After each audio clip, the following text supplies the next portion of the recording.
realistic with the whole fairy tales and what they tell little girls. You know, if they like, and Cinderella used cocoa butter on her boobies every day so she didn't get stretch marks. You know, give helpful advice. When your kid makes a huge mess, take a big breather and try not to rip their cute little faces off. You know, give a girl realistic expectations on you know, what to expect when they grow up in the real life, RL. Oh, yeah, maybe that's why women tend to be like the peacemakers, and that it's kind of what we were bred to do, right? Or taught to do as children. I was pretty fortunate though. I'm thankful that my dad didn't just give me dolls and that to play with. He also gave us trucks and cars, and he didn't mind if I crawled under the car with him, and he showed me how to change the oil and fucking change tires, and I used to help him polish up the rims and stuff like that. You know, I didn't mind getting dirty. I don't mind getting dirty now for jobs if I got to. And I was just fortunate in that my dad didn't let my gender like hinder me in anything I wanted to do. He definitely promoted I could do anything boys can do, for the most part. I kind of figured out the details of that as I got older. I instilled that in my boys too. I tell them, like, you can do things if you think they're just girl jobs, you know, that's not how it is. You can do anything you want to do, right? And I know, obviously, that doesn't apply across the board for everything, and the world's definitely not black and white in that regard, and that not that easy to sum up by saying you can do anything you want. There's so much more to it, but I think you just don't want to hinder your kids in any way. So that's why, yeah, fucking give them hope. It's okay to give them hope, but you want to be realistic too. Like, don't let them think all their problems are going to be solved, but when Prince Charming comes along, no, take control of your life in your own hands. So, got a part-time job working weekends at Home Hardware. That's right, I'll be working the wood on the weekends. Lumberyard, yo. No, it'd be retail in the store. Working them dollar bills. Be making it rain. Quarters. When I was a kid, I had a speech impediment, and there was quite a few letters that I could not pronounce. The worst of them was the letter R. Even now, I still think about how my tongue is positioned in my mouth while I say the letters in different words, especially when the letter R is in that word. When I was a kid, I was young. May have been, I don't know, about 6 or 7. We went to a family reunion down in Maine. And our relatives down there, they thought I was from one of the southern states because of my accent. So maybe that's why I have a reckoning to that southern drawl. I have a longing, a baconing to it. I don't know what it is. Maybe it's because my relatives thought I was from down south when I was a little girl. So I'm like, you know what? That just feels right. Maybe it was my past life. I don't know. Do we actually have past lives?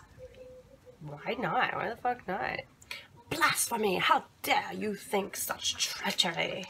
We're like almost at that level again, eh? Of like prosecuting other people's just for thinking outside the box, thinking against the normal social standards. I'm doing a lot of quotes today.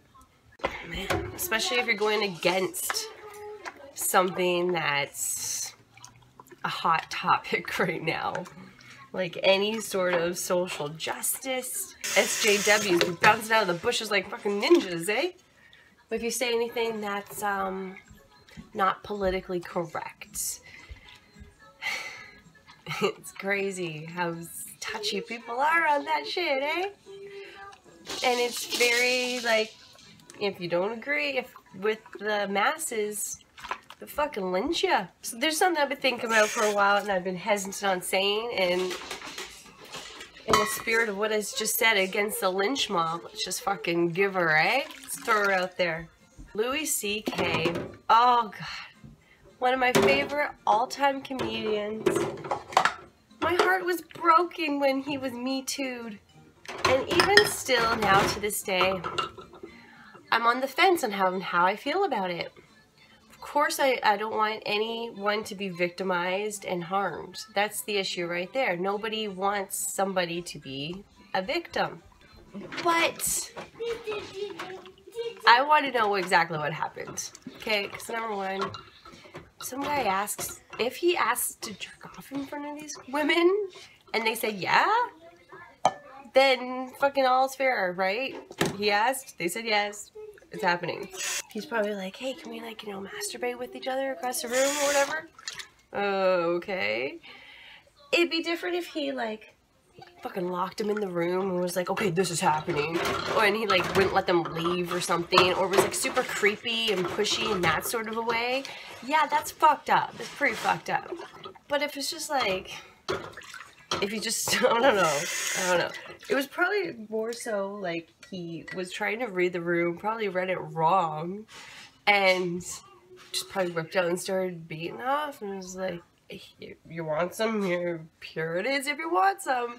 And then if they left, I was like, whoa, what the fuck, put that away. And it's like, he didn't, and he kept going. Yeah, that's fucked up. We're just like, oh shit, don't push it away. Then, oh, like, say sorry and fucking move on. I don't know. I think all these stories, I do not have nearly enough detail to establish a fair opinion on should we fucking hate this guy or not. Because as far as I can see, jerking off in front of someone is harmless. Unless it was a situation like that where they're pressured to stay or they're forced to watch. Anything where the person's, like, against their will. But, I don't know. It's fucking weird. It's fucking weird, right? Ugh. Poor Louie. I wish I would like to see him out again, and I do want to know the details on these situations. Has anyone jerked off in front of me? Yeah, one time. I told him, fuck off. Go jerk off in his room. I told him, like, why don't you keep yourself busy and go do some cleaning? Actually, that's what I said. I said, fuck off, go jerk it off in your room, or keep yourself busy and do some cleaning. That's what I was doing, was scrubbing that bathroom down. It was a frustrating time. Frustrating time. That was not my husband, though. He's not a creeper.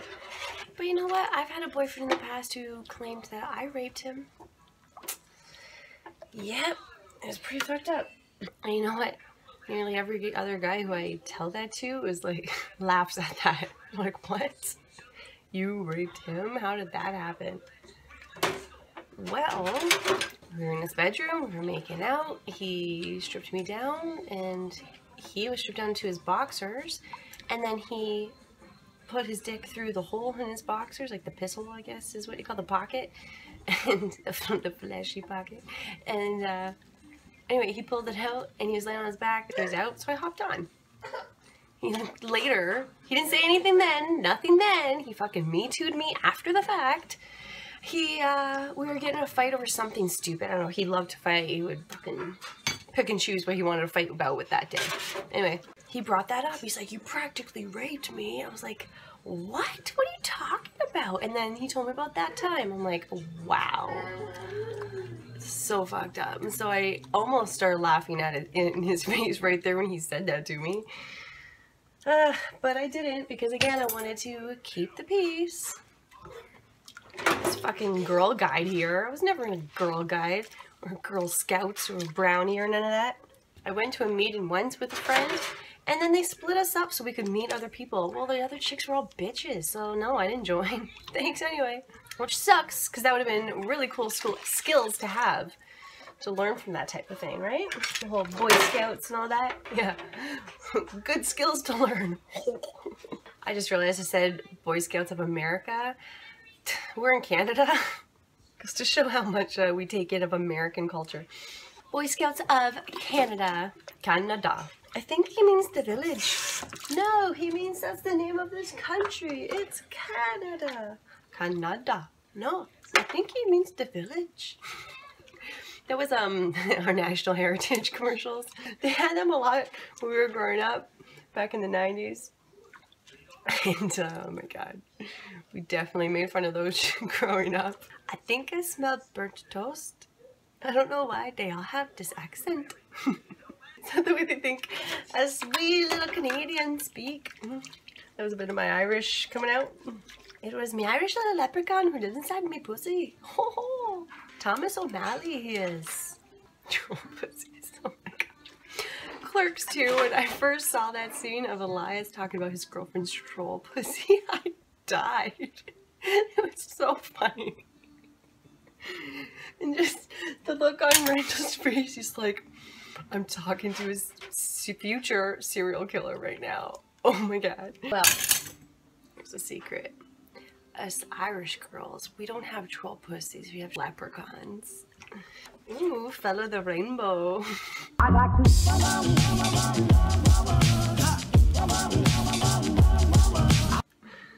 That's the pot of gold at the end of the rainbow.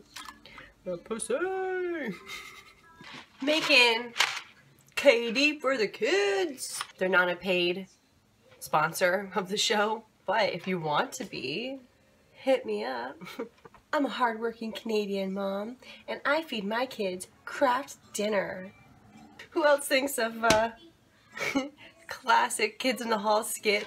Ole ole oten day, ole ole day, ole ole oten day, eating our Kraft Dinner.